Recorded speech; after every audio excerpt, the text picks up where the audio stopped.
성경 말씀 요한계시록 8장 6절부터 10절 말씀입니다. 다 찾으셨으면 한 목소리로 읽겠습니다. 시작. 일곱 나팔을 가진 일곱 천사가 나팔 불기를 준비하더라. 첫째 천사가 나팔을 부니 피 섞인 우박과 불이 나와서 땅에 쏟아지매 땅의 3분의 1이 타버리고 수목의 3분의 1도 타버리고 각종 푸른 풀도 타버렸더라. 둘째 천사가 나팔을 부니 불 붙는 큰 산과 같은 것이 바다에 던져짐에 바다의 3분의 1이 피가 되고 바다 가운데 생명 가진 피조물들의 3분의 1이 죽고 배들의 3분의 1이 깨지더라. 셋째 천사가 나팔을 부니 횃불같이 타는 큰 별이 하늘에서 떨어져 강들의 3분의 1과 여러 물샘에 떨어지니. 아멘. 요한계시록에서 사람들이 궁금해하는 것은 과연 그 재앙의 의미가 무엇인가에 대한 것입니다. 이것에 대한 궁금증은 과연 이 연속적인 재앙들이 주는 실제의 이미지는 무엇일까라는 것입니다. 과연 어디까지가 실제이며 요한이 본 것은 어디가 진짜이며 어디가 환상이며 어디가 상상일 건가에 대한 그러한 의문들을 가지게 된다라는 것입니다. 그런데 이미 2000년 전에 받았던 요한의 말씀이기 때문에 그것을 쉽게 알기는 어렵습니다. 최소 2000년 전 당시에 지구의 반대편에 있는 그 지역, 그리스 지역에 있는 그 지역의 그 배경을 찾기는 너무나도 힘들고 쉽지 않기 때문입니다. 그래서 세상의 사람들은 이 재앙을 운의 측면에서 이해하려고 노력합니다. 그래서 공중에 떠다니는 운이 그 확률적으로 우리에게 다가오기 때문에 그 확률을 계산하려고 하고요, 그것을 잡으려고 백방으로 노력하게 되는 것을 보게 됩니다. 그래서 과학자들은 그것을 과학적으로 공식적으로 계측하기도 하지만 어떤 방향에서 일반 사람들 같은 경우에는 점이나 미래를 점치는 행위를 통하여서 그 확률을 잡으려고 하기도 합니다. 둘과 뭔가 기준을 가지고 믿는 자는 점에서 동일한 행위라는 것을 보게 된다는 것입니다. 우리나라에서 제기 2회에서 3회를 왔다 갔다 하는 그런 그룹의 회장님인데요, 전에는 이런 소문이 돌았어요. 무당을 끼고 선물 투자를 했다가, 증권 선물 투자를 했다가, 국제시장 선물 투자를 했다가 크게 말아먹은 그런 양반이었다라는 그런 소문이 도는 것을 보게 돼요. 재력을 끝판왕, 우리나라에서 1위, 2위는 아니고 1위는 삼성이니까 2위, 3위를 달리는 그러한 재력을 가진 분이니까 돈은 무섭지 않고 그 대신 그 돈을 투자하는 대신 나의 운과 나에게 오는 재앙이 어느 쪽에 있는지 그것을 점치는 쪽에 관심이 생기더라는 것이에요. 그 밑에 있는 여러 참모들을 통해서 수치적인 계산은 해봤을 텐데 그 수치적인 계산으로만 끝나지 않고 불안하니까 무엇을 한 것이에요? 점을 치는 행위를 했다라는 것이에요. 그분이 성공했을까요? 성공하지 못했을까요? 쫄딱 말아먹었어요. 그래가지고 한 10년 동안 그 그룹이 이렇게 바닥을 치다가 요즘에 와가지고 다시 2위, 3위 다시 복귀하는 그런 것을 보게 된다라는 것이에요. 그때는 무당 믿었는데 요즘에는 또 들리는 소문에 의하면 교회를 다닌다라고 그렇게 얘기해요. 그래가지고 이분이 이제 정신 차리고 구원을 받았나 보다라고 생각했는데 그 목사님을 찾아보니까 제가 잘 아는 유물론자에다가 막시스트, 미군 철수 주장하는 그런 분이더라고요. 이분 아직도 정신을 못 차렸구나. 예수 그리스도를 또 예수 그리스도로 믿는 것이 아니라 자기가 생각하는 그런 사회적인 운동이라든지 그러한 방향에서 또한 접근하는구나 라는 그런 생각을 갖게 됐어요. 어떻게 항상 매칭을 해도 과학과 무당을, 그 다음에 종교와 막시스트를, 그런 이렇게 언밸런스한 매칭을 하는 것을 보게 된다라는 것이에요. 그리고 또한요, 제가 아는 어떤 분 중에 목사님 어머님이 계신데 이분이 점을 좋아하셔요. 그래서 그 목사님 동생 양반의 그 인생, 그 다음에 결혼관에 대해서 점을 치러 다녔는데 어떤 점집 무당이 그렇게 얘기했대요.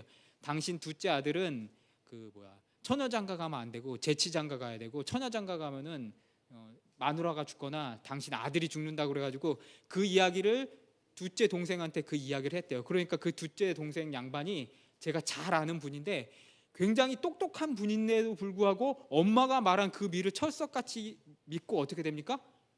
처녀장가를 안 가고 재치장가를 가는 걸 보더라고요. 근데 이분이 제가 학교 다닐 때 같이 이렇게 활동했던 분인데 여자들 사이에서 인기가 없는 양반이 아니에요. 인기도 많았는데 그 처녀장가를 안 가고 재치장가를 가더라는 것이에요. 이 어머님께서 정말 한쪽 발에는 어떻게 합니까?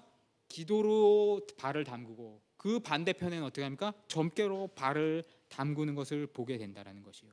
왜요? 자기 나름으로는 리스크 팩터, 즉 위험 요소를 통제하기 위해서 기도에도 발을 담고 점에도 발을 담궜다는 것을 우리가 보게 된다는 것이에요. 그런데 구약 성경에서는 전통적으로 재앙의 목적을 무엇이라고 이야기하냐면요, 심판이라고 이야기하는 것을 보게 된다는 것이에요. 좀 전에 제가 이야기 드렸던 운과 그 다음에 그 재앙과의 차이점은 무엇이냐면은 섭리의 유무라는 것이에요. 하나님이 섭리하시냐 섭리하시지 않느냐, 그것에 대해서 인정하느냐의 유무에 따라서 재앙과 운과 심판의 그 종류가 갈리게 된다는 것이에요. 성경은 이렇게 얘기해요. 우리 인간의 머리털 뜻 하나까지도 하나님께 세신 바 된다라고 이야기한다라는 것이에요.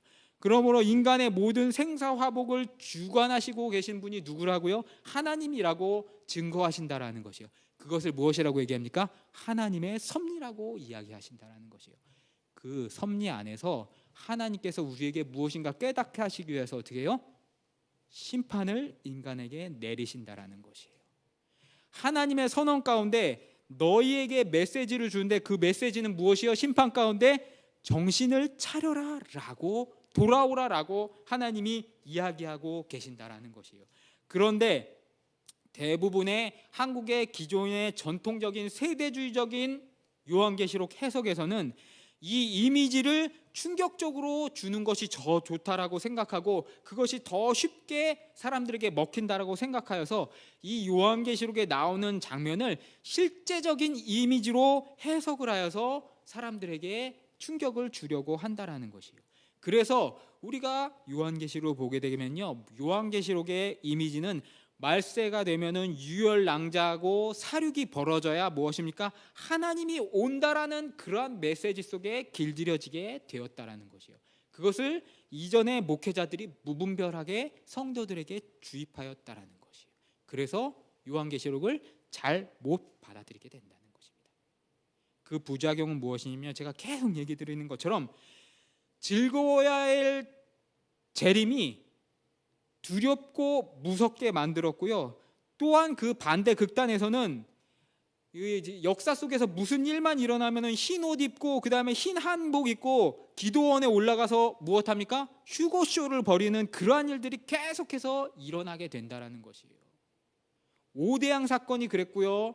그 다음에 어디입니까? 구원파도 그랬고요. 또 그 다음에 최근에 92년 이장님 다미 선교회도 그랬고, 항상 때가 내고 자기들이 계산한 세대주의적인 그 7시대로 나눠가지고 마지막 7번째 시대라고 생각하면 기도원 올라가가지고 쇼를 하는 그러한 촌극이 한국교회 안에 벌어졌다라는 것이에요.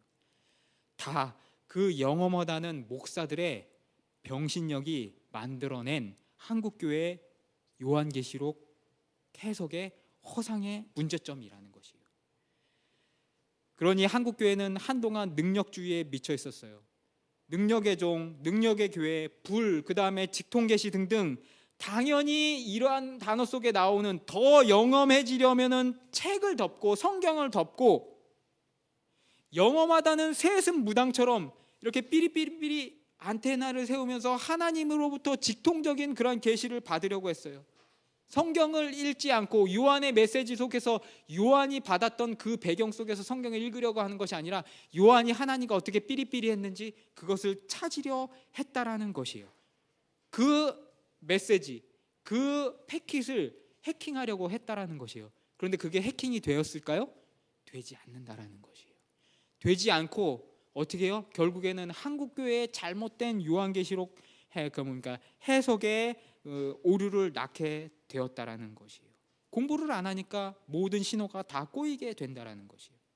여러분 666 요한계시록에 나오는 대표적인 미스테리죠.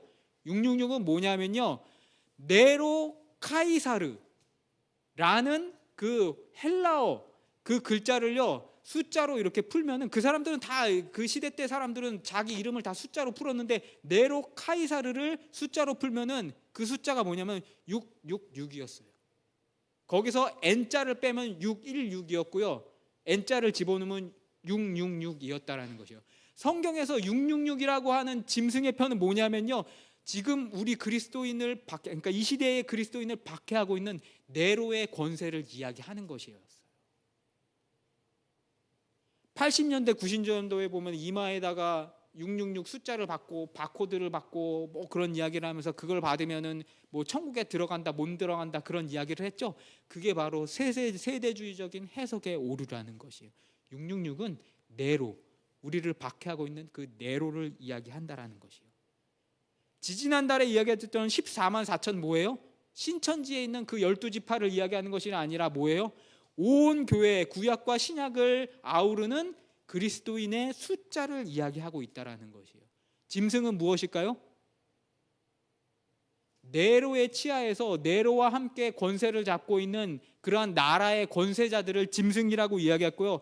음녀는 무엇이냐면요, 바다에서 올라오는 그 로마나 헬라인들은 전통적으로 뭐 했냐면요, 자기가 제우스들로부터 그 바다를 다스리는 축복을 받는 그런 사람들이라고 생각을 했기 때문에 바다에서 내 올라오는 음녀라고 이야기하면서 자기들을 무엇입니까?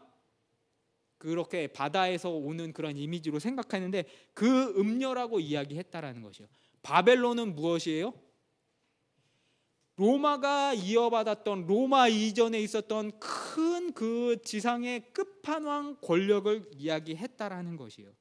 그런데 그 배경적인 이 본문에 나와 있는 배경적인 이러한 그 뭡니까 소스들을 다 무시하고 자기 마음대로 해괴망측한 그러한 그 이론들을 대입하다 보니까 666은 무엇이고 바코드고 요즘엔 또 뭐예요? 여기다가 알파이드 칩 박는 거 그 뭐라 그럽니까? 베리칩이라고 그렇게 이야기하는 데까지 나오게 되었다라는 것이에요. 거기다가 뭐 중세의 템플 기사단, 프리메이슨, 일루미나티 그러한 수많은 음모론들이 짬뽕되어 가지고 요한계시록을 해석하는 그런 목사님과 성도들이 엄청나게 많다라는 것이에요. 이 양반들이 요즘에는 또 어떻게 미쳤냐면요, 트럼프랑 바이든이 서로 싸우는데 미쳐가지고 바이든이 적그리스도라고 그렇게 얘기했다가 이제 트럼프가 떨어지니까 트럼프가 이제 인증 그 뭡니까 바이든이 인증받으려면 이틀인가 3일 남았는데 이제 바이든이 인증받기 전에 트럼프가 짠 하고 그 플린 장군인가 누구가 그 쿠데타를 일으켜가지고 쿠데타를 전복시켜가지고 트럼프가 다시 짠 하고 복권되면서 트럼프가 죽었다가 살아나서 적그리스도처럼 돼가지고 아마 이 세상의 적그리스도는 트럼프가 될 것이다. 아니다, 또 누구는 트럼프는 하나님의 종이다. 그러고 서로 인터넷상에서 싸우고 있는 것을 보게 돼요. 여러분, 요한계시록은 그러한 목적이 아니라는 것이에요. 우리가 음모론으로 짬뽕하는 그런 것이 아니라 요한계시록은 당시 요한의 독자들에게 이야기하는 그런 의미가 있고 그 요한의 독자들은 666이라고 이야기하면 네로 그놈을 이야기하는 것이구나 라고 다 생각을 하고 다 그들이 아는 그 의미를 갖고 있었다라는 것이에요.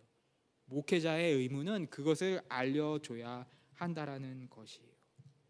미래를 말해야지 영험해 볼 것 같은 그런 가오잡는 목사들 때문에 한국교회가 이 지경에 빠졌고요. 한국의 복음주의와 한국의 기독교와 그 기독교를 아우르는 그 보수라는 그런 분들이 다 이상한 음모론에 빠져가지고 트럼프가 우리를 구원해 줄 것이라고 생각하고 바이든은 적그리스도라고 생각하고 있다라는 것이에요. 여러분, 계시록이 읽기 어려워요. 아까도 이야기 드렸다시피 2000년 전의 이야기이기 때문에 우리가 그 배경과 문화를 알지 못하기 때문에 제가 이렇게 설명드려도 알기 힘드실 거예요.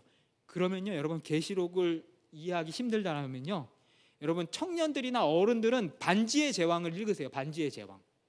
그리고 어린이들은 나니아 연대기를 읽혀주세요.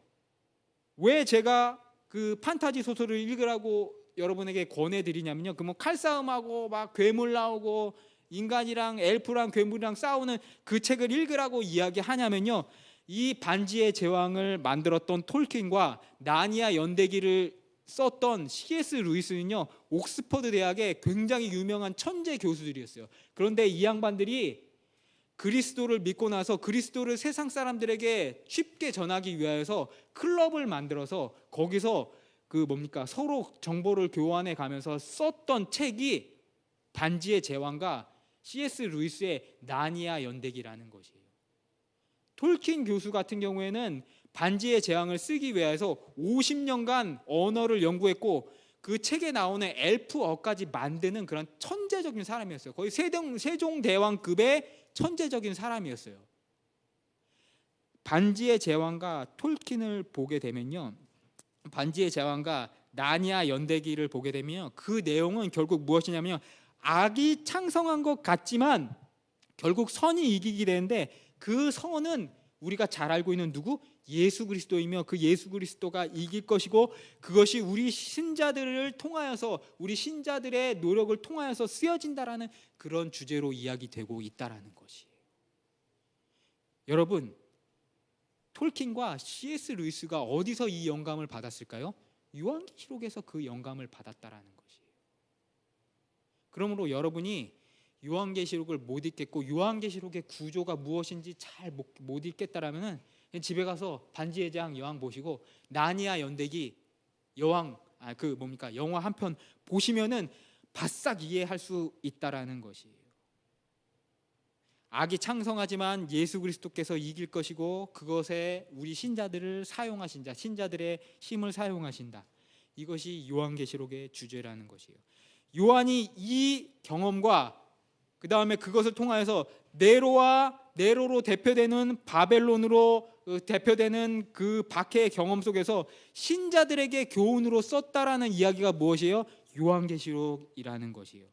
이러한 배경들을 전혀 교류하지 않으니까 무척같이 중간에 그 언어의 얼거만 해킹하여 가지고 영험한 척 삐리삐리 하나님과 직통계시하는 그러한 신용만 하다 보니까 이 적그리스도가 어느 시대 때는 교황이 되었다가 어느 시대 때는 스탈린이 되었다가 또 90년대 80년대는 EU가 적그리스도가 돼가지고 7불이 나가지고 독일이 프랑스가 그런 이야기를 했다가 얼마 전에는 오바마가 적그리스도가 됐다가 바이든이 적그리스도가 됐다가 이제 며칠 전에는 트럼프가 적그리스도가 되는 그러한 실수들을 하게 된다라는 것이에요.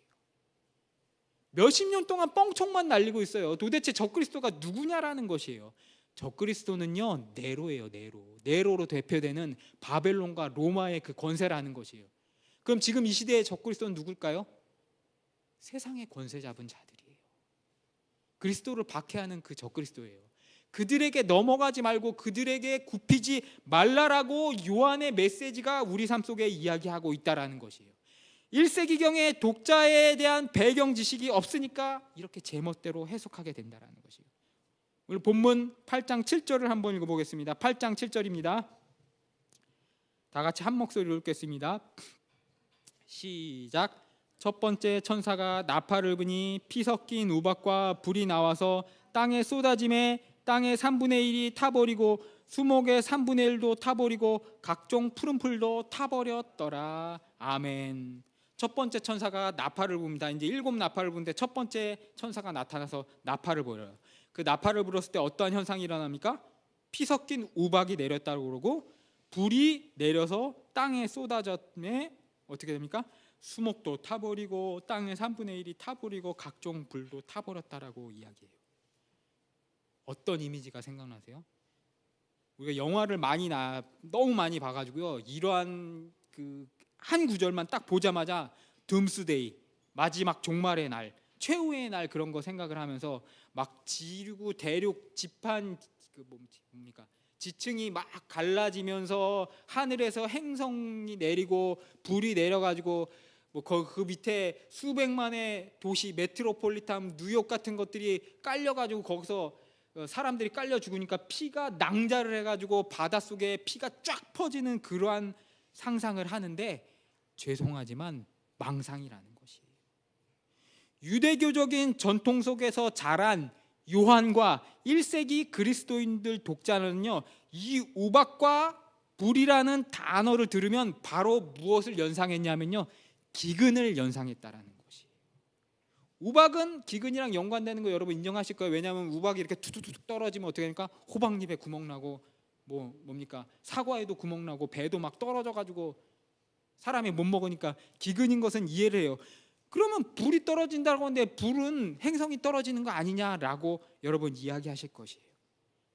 그런데 불도 역시 기근인 것은 무엇이냐면요, 여러분 그 가을 거지가 끝나고 옥수수를 다 따고 나면은 얼마 지나면 옥수수가 다 어떻게 되니까 옥수수 대가 어떻게 됩니까? 그걸 꺾어 놓으면 어떻게 돼요? 다 이렇게 누런 빛으로 변하잖아요. 열풍기를 쐬놓은 것처럼 누런 빛으로 변하잖아요. 불이 내려가지고 그것을 태워버린다라는 그러한 이미지는요, 행성이 내리는 그런 이미지를 이야기하는 것이 아니라요, 기근으로 말미암아 온 대지에 있는 푸른 것들이 어떻게 돼요? 누렇게 다 타버리는 것, 그것을 이야기하고 있다라는 것이에요. 우리가 망상하는 것처럼 둠스데이의 행성이 내려오는 것, 그것을 이야기하지 않는다라는 것이에요. 여러분 성경에 보면 요한계시록에도 나오지만 황충이라고 이야기해요. 황충이라고 얘기하니까 프레데터에 나오는 외계 생물체 막 여기 이렇게 턱 이렇게 그 뭡니까 턱에 그 뭡니까 집게 달린 사람 인육을 먹는 그러한 괴물들이 나와가지고 그리스도인들과 세상 사람들을 막 고통을 겪게 한다라고 그렇게 생상을 해요. 근데 그 프레데터 괴물이 뭐 노란 갑옷을 입고 나왔다라고 그렇게 상상하는 분들이 많은데, 여러분 이건 뭐냐면요, 제가 옛날에 얘기 드렸는지 모르겠는데 자연 상태에서 메뚜기가 평당 한 마리가 있으면은 우리가 잘 아는 그 메뚜기 파랗고 약간 거뭇거뭇한 그런 메뚜기가 된대요. 근데 이제 메뚜기가 번식할 수 있는 최적의 조건이 돼가지고 평당 10마리가 넘기 시작하면은 그 메뚜기가 서로 스트레스를 받기 시작해가지고 경쟁적으로 주위에 있는 것을 막 먹으려고 서로 난리를 친대요. 그러면서 얘네들이 전투적으로 변하는데 어떻게 변하면 색깔이 노랗고 뻘겋게 변하면서 눈깔이 이렇게 시뻘겋게 변한대요. 그거를 늦황충이라고 불렀다라는 것이에요. 우리가 생각하는 것처럼 영화에 나오는 프레데터 같은 그런 괴물이 아니라는 것이에요. 우리는 늦도 못 봤고 황충이도 못 봤으니까 이 요한계시록에서 나오는 황충이라고 그러면 다른 생각을 하는데 1세기의 독자들은 그래요. 우리 권사님은 봤겠죠. 어렸을 때 이 운정에서 봤겠지만 우리는 못 봤다라는 거예요. 우리 여기 있는 40대 이하, 저도 못 봤는데 여러분 보셨겠어요? 봤어요? 못 봤죠. 그렇다라는 것이에요.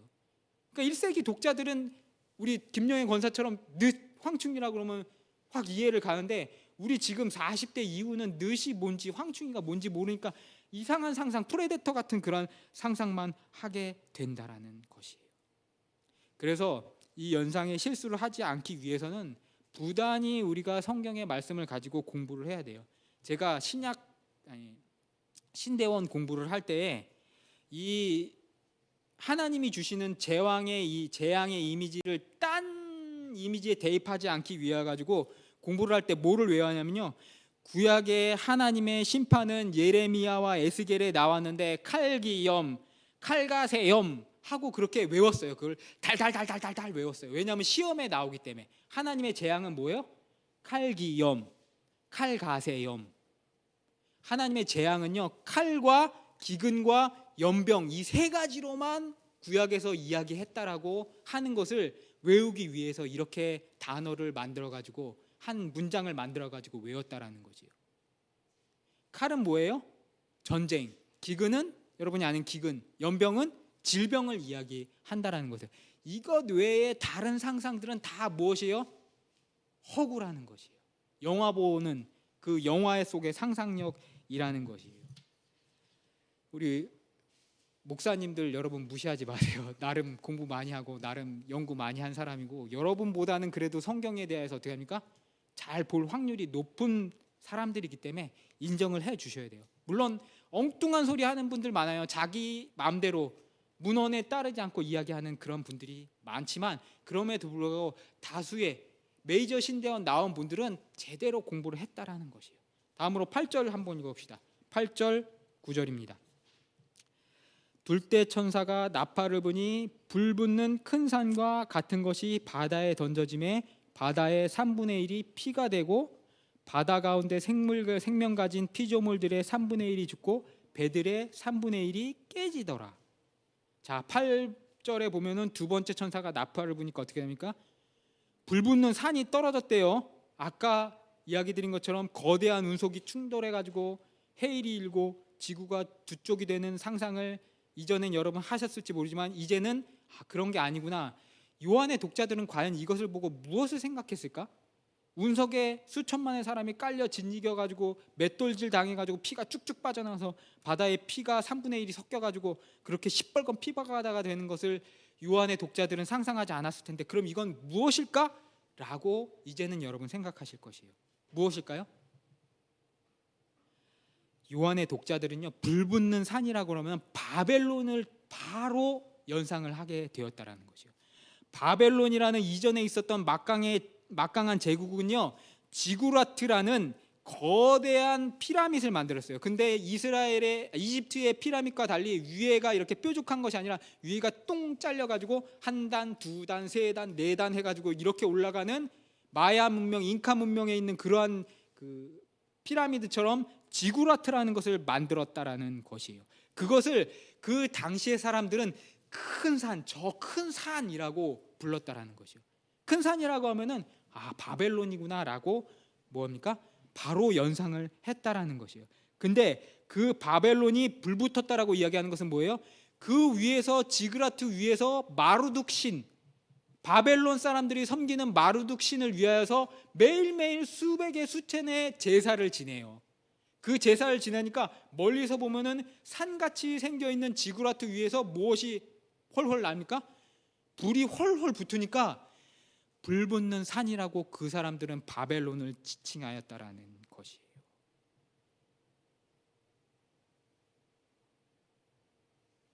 자, 그러면 불붙는 산은 바벨론이라고 이야기 드렸고, 여기서 보면은 그 불붙는 산을 들어다가 어디에다 빠뜨리신다라고 얘기해요? 바다에 던진다라고 이야기하는 것을 보게 돼요.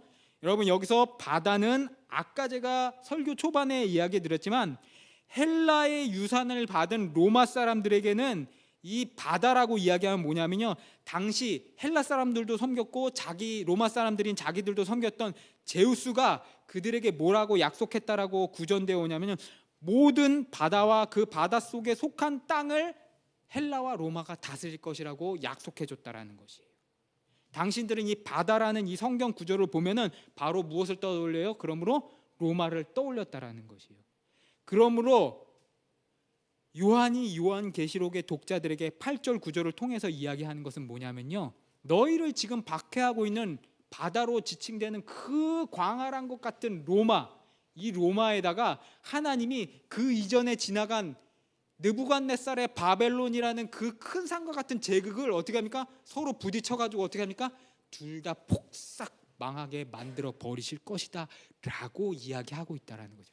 그것을 통해서 어떻게 합니까? 너희가 하나님을 버리지 말고 하나님을 의지하며 기다리고 인내하며 박해를 참으라고 이야기하고 있다라는 것이에요. 이 얼마나 그 시대 사람 요한계시록의 독자들에게는 통쾌한 하나님의 심판의 이미지의 묘사였으리라는 것이에요. 우리 로마서 8장으로 한번 가보겠습니다. 신약성경 로마서 8장입니다. 이거 읽고 마치겠습니다. 로마서 8장 35절부터 39절입니다. 신약성경 로마서 8장 35절부터 39절 말씀입니다.